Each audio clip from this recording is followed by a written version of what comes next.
akan ada dapat satu table. Table yang anda nampak ni ada 4 kuadran. Kuadran di sebelah kanan atas, kuadran di sebelah kiri bawah, dan kuadran di sebelah hujung sini dan hujung sini. Setiap satu ini mempunyai makna-makna dia.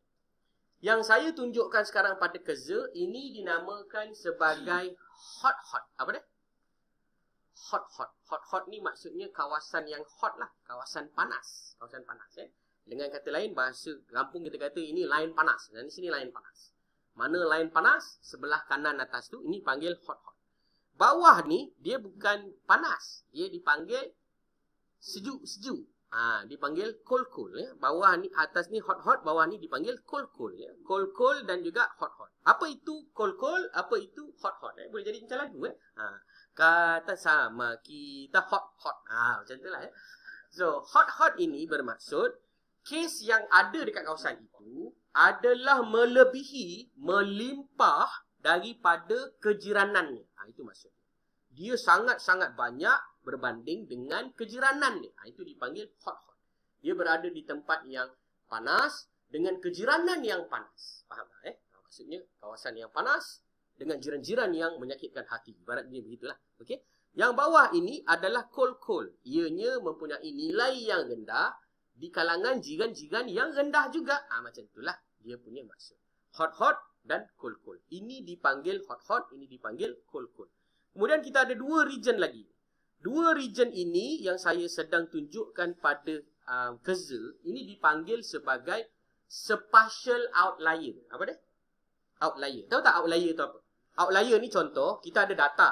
Semua orang kat Malaysia ni gaji sebulan, contohlah dalam bilik ni semua orang gaji lebih kurang 10,000 ke bawah. Contoh. Jadi tiba-tiba ada satu kawan kita ni gaji dia bukan 10,000 ke bawah. Gaji dia lebih daripada 1 juta sebulan contoh. Itu outlier lah. Maknanya dia sangat lain macam sikit dia punya data berbanding dengan kawan-kawan yang lain. Itu dipanggil outlier. Maksudnya dia jauh daripada data sebenar kita. Yang ini dipanggil sebagai, yang ini saya tak ingat. Yang ini saya kena refer nota lah. Dia dipanggil sebagai low high dan satu lagi dipanggil sebagai high low. Kat situ kita akan tengok lah. Low high dengan high low. Baik, kat sini kita akan ada yang dipanggil sebagai spatial autocorrelation. Ini tadi saya bagi tahu, kita ada random, kita ada positive autocorrelation, random autocorrelation ataupun negative autocorrelation. Ini yang dipanggil sebagai high sebelah kanan. Kemudian yang di bawah ni dipanggil sebagai low. Kemudian kita ada lagi 2 kuadran yang dipanggil sebagai apa tadi? Outlier. So outlier tu dekat sini lah. Kat sini. Yang kat sini dipanggil sebagai low high. Dekat sini dipanggil sebagai high low. High low dengan low high. Ya. Low high dengan high low ini adalah penting untuk kita tahu kerana dia adalah menyumbang kepada kepelikan. Saya ulang. High low dengan low high ni, yang ni, dia menyumbang kepada maklumat kepelikan. Contoh. Kalau high low ni bermaksud tempat tu ramai sangat orang sakit. Tapi ada orang tak sakit. Yang mana jiran-jiran dia sakit tapi dia still tak sakit. So kemungkinan dia adalah Power Rangers. Contohlah kan. Maksudnya dia adalah high.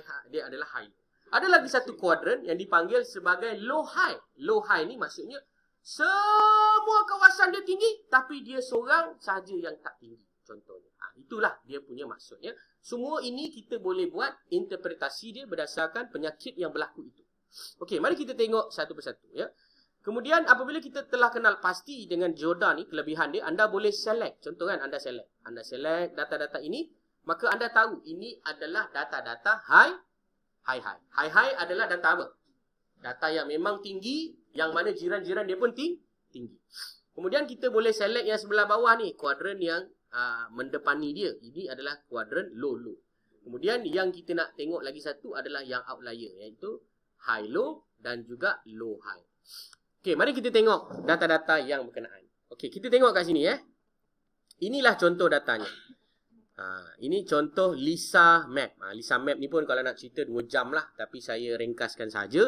Dekat sini anda akan nampak pertama warna kelabu. Warna kelabu not significant. Not significant maknanya apa? Tidak ada significant. Maknanya kita tak reject null, kita juga tak boleh nak buat apa-apa conclusion. Maksudnya secara hipotesisnya nothing happen there.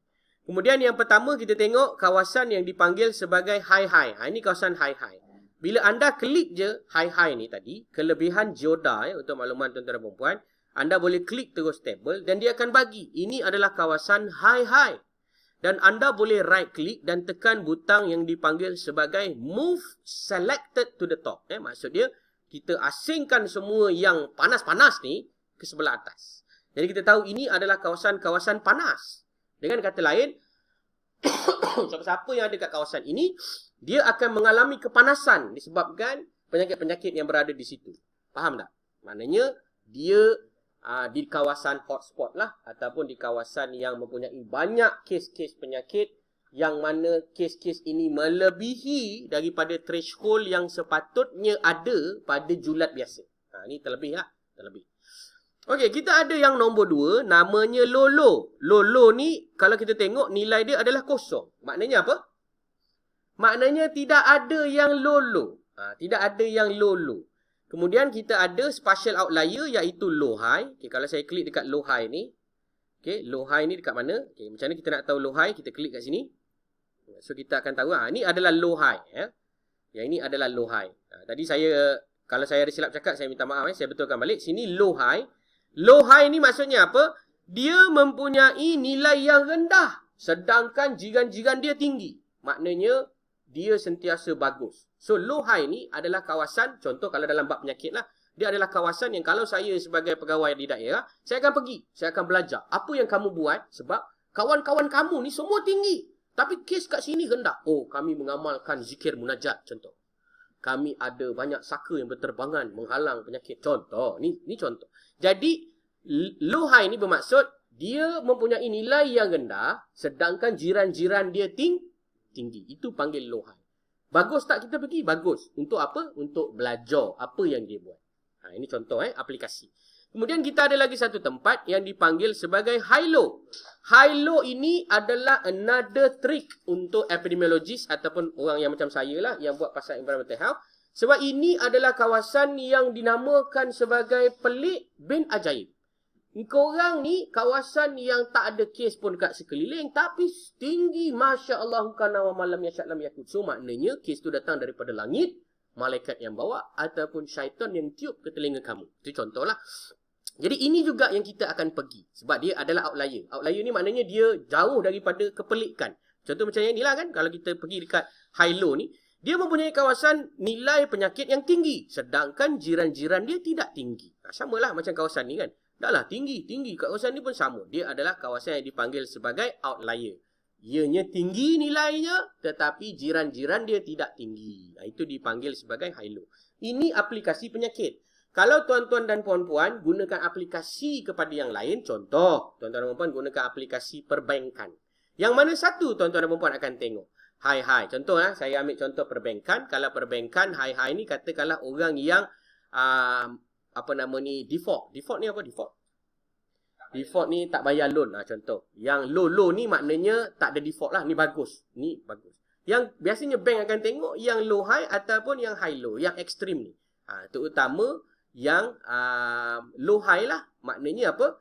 Orang-orang yang memang hutang ni tinggi tapi boleh bayar. Maknanya dia hebat lah. Dia punya gaji. Macam tu lah. So siapa lagi yang kita perlu cari? Low high lah. Kita kena bagi lagi banyak hutang supaya kita banyak lagi charge dia. Contoh macam tu lah. Kalau dalam aplikasi perbankan. Jadi terpulang kepada aplikasi masing-masing. Kalau buat jahat, tanggung dosa sendiri. Saya ajar dia punya teori je tahu. So tuan-tuan dan puan-puan akan nampak lah. Itu dia punya simplified version lah saya bagi tahu ya.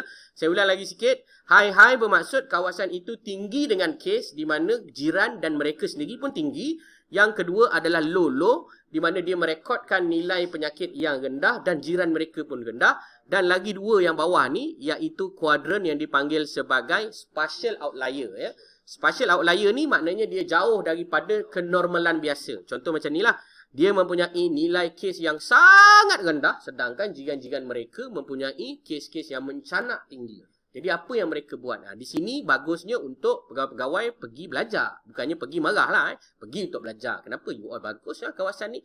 Mungkin sebab dia punya pentadbiran. Mungkin sebab dia punya community dan sebagainya. Ini contoh dalam aplikasi penyakit. Kalau kawasan yang high-low ni pun adalah kawasan spatial outlier. yang perlu kita kunjungi juga. Sebab apa? Inilah kawasan yang berpotensi untuk menjadi wabak yang akan menyebarkan penyakit ni ke tempat lain pula. Sebab apa? Tak pasal-pasal kawasan ini jadi kawasan yang tinggi kes dia. So high-low ni biasanya kawasan yang ada potensi migrasi yang tinggi. Migrasi yang tinggi apa maksudnya? Orang keluar masuk tu tinggi lah. Maksudnya kawasan tu menjadi port lah. Orang masuk keluar. Macam ni lah kat pulau. Macam ni dekat kawasan-kawasan perairan. Jadi mana kita tahulah ini mungkin dapat banyak penyakit sebab datang daripada negara jiran. Ataupun dapat daripada kawasan-kawasan yang telah dimasuki oleh kawasan yang ada border lah. So kalau tuan-tuan dan puan perasan analisis ni sebenarnya kalau dalam kelas geospatial saya akan ajar yang lebih detail lah, di mana kita akan tengok dan kita akan cari dekat mana punca penyakit tu. Last kali kita akan dapat tangkap penyakit tu, bukanlah dapat tangkap penyakit, kita dapat tangkap puncanya, maka kita akan buat rawatan dan kita akan halang daripada penyakit ini tersebar ke tempat lain. Nah, itu contoh dia. Okey, ada apa-apa soalan?